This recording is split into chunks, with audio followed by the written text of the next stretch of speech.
महाराष्ट्र ही संतांची भूमी आणि या संतांच्या भूमीमध्ये संत परंपरा आज तुम्हा टिकून आहे।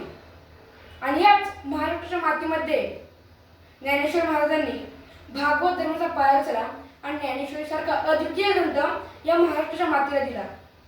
ज्ञानदेव रचलेला पाया तुका झाला असे कळस। माऊलींचा भाव हा मातृत्वाचा भाव आहे।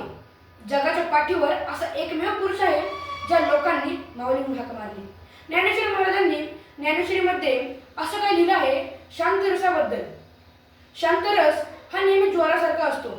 जेव्हा माणसाला ज्वर येतो तेव्हा त्याला थंड आणि उष्ण गोष्टी समान वाटतात। आग आणि चांदणे सारखं वाटतं ना। ती ओवी अशी काही आहे ते साच आणि लटिके विरुद्ध आणि निके संशय तो न ओळखे हिताहित। अर्थ संशय माणसाला खरं खोटं अयोग्य योग्य ही तळरीत समजतच नाही, सर्वसारखं वाटू लागतं ना।